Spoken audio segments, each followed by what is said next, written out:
Welcome everybody to Law&Crime Daily. I'm Jesse Weber, and thanks for joining us.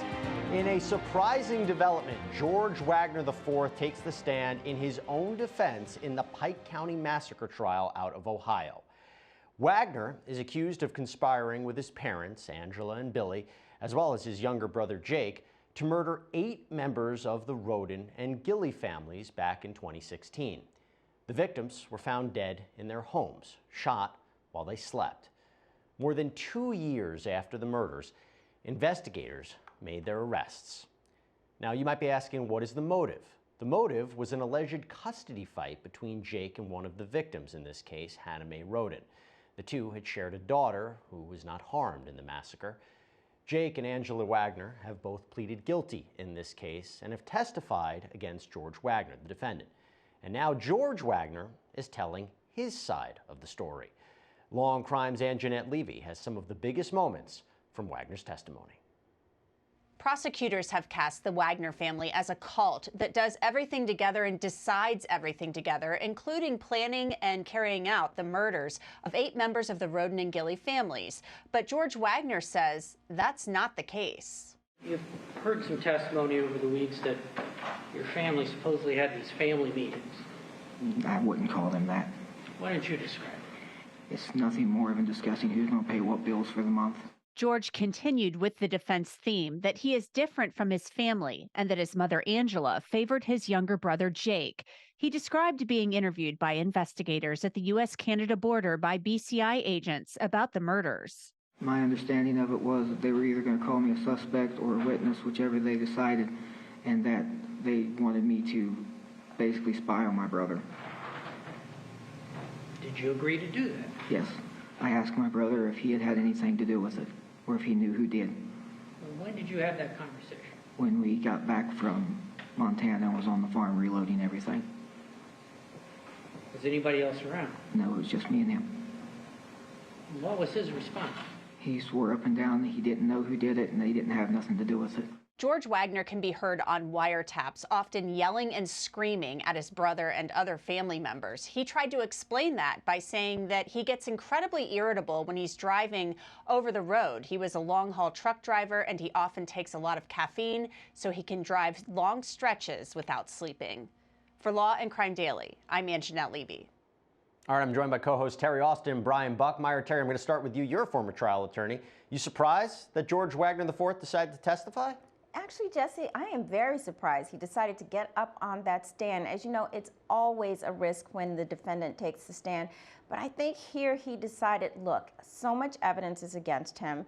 He knows that everyone is pointing the finger at him, that he's involved in this conspiracy. These are very serious charges. And he decided to get up there and say, I had nothing to do with it. I really basically wasn't in any position to have a motivation to do it.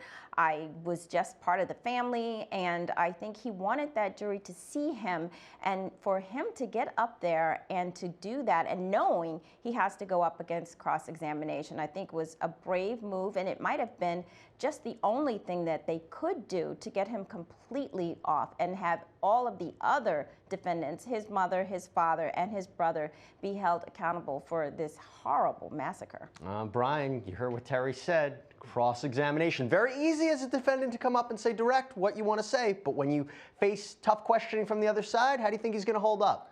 I don't think he's going to hold up well. I mean, compare it to the direct examination. The direct comes out, it's very smooth, but he doesn't seem like he has the ability to really push back on a prosecutor cross-examining him, as he's going to have to do. When you see a case like this, especially as a defense attorney, I think to myself, what is the jury going to be left asking or wanting to ask the defendant while he's on the stand? It's going to be a lot of, why didn't you? Why didn't you say this to your mother? Why didn't you stop them from doing this? Why did you go this far? And I think those difficult questions the prosecutor is going to ask on cross-examination, and I don't think he has the answer for it, especially when you go past that first, second, and even third layer of this case. There's so many opportunities that he could have stopped this, and he didn't. I think it'll cause his downfall on cross-examination. All right, we'll have to see how that plays out. We want to move right now to a big update in the case of Lori Vallow Daybell. This is the so-called Doomsday Mom. A judge ruled she is competent to stand trial. Lori and her husband, Chad Daybell, are facing murder and conspiracy charges in connection to the 2019 deaths of Lori's 2 children, J.J. Vallow and Tylee Ryan. They're also being investigated in connection with the death of Chad's first wife, Tammy. Now, the trial was suspended in October while Lori's competency was assessed, and a new trial date hasn't been announced as of yet. In the meantime, new details are surfacing about Chad Daybell's defense. The couple, who preached their beliefs around the end of times, are set to stand trial together, but Chad's defense team continues their fight for severance from Lori's case. In fact, in a hearing from last week, Chad's attorney, John Pryor, said that their version of the facts will, quote, differ greatly from what Lori's defense team plans to present. Prosecutor Lindsay Blake disagreed with severing the trial, suggesting maybe two separate juries might be a good middle ground. Judge Stephen Boyce has taken the motion under advisement. And still ahead on Law&Crime Daily, that 70s show star Danny Masterson could soon learn his fate as the jury deliberates on his rape charges. But first, Darrell Brooks gives a rambling, off-script monologue about the trial and its impact on him. Who did he apologize to in that courtroom? That's next.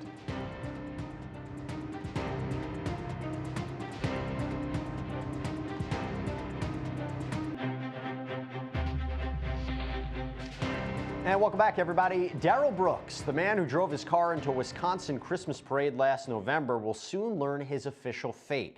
Wednesday marked day 2 of sentencing with more victim impact statements. Brooks himself spoke during that sentencing and did so in a very calmer way than some of his outbursts during his trial. What happened on November 21st, 2021 was not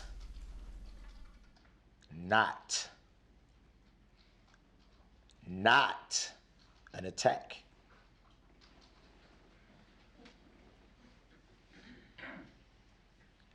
It was not planned, plotted.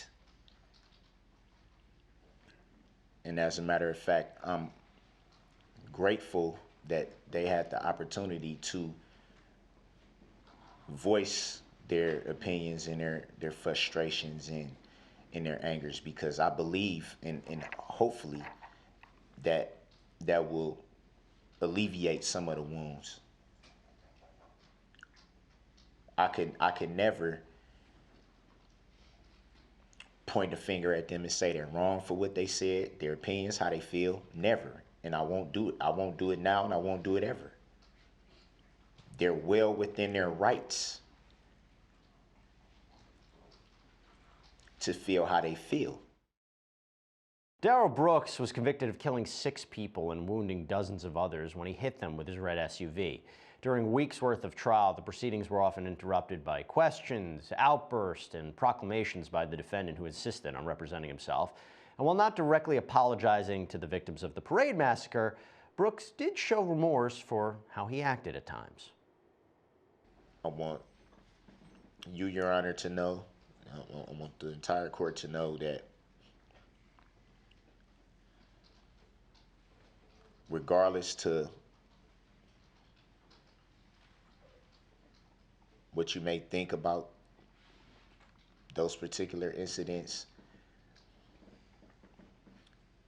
they were not personal. Sometimes you get so frustrated because you feel like your hands are tied. You don't know what to do. And for a person like me, it's easy for me to get to that point. I take responsibility for that and apologize to you, Your Honor, in the court. It was a part of me that felt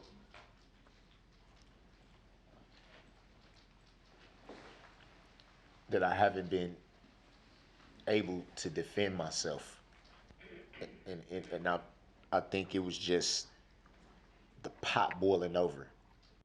So, Brian, this was a more reserved Darrell Brooks than we saw in court today. What'd you make of it? Yeah, maybe a little reserved for now as he's giving his own little soliloquy. We'll see how that reservedness continues when Judge Dorow gets started. But only 3 people showed up for Brooks's sentencing over Zoom. Now, his mother, grandmother, and best friend of some 17 years. You don't have to have trial experience to know how those speeches went. They were talking about his past, their personal relationship with him, and also, interestingly enough, focused on mental health, both generally, as the grandmother spoke about trying to help other people with mental health, and also specific to Brooks.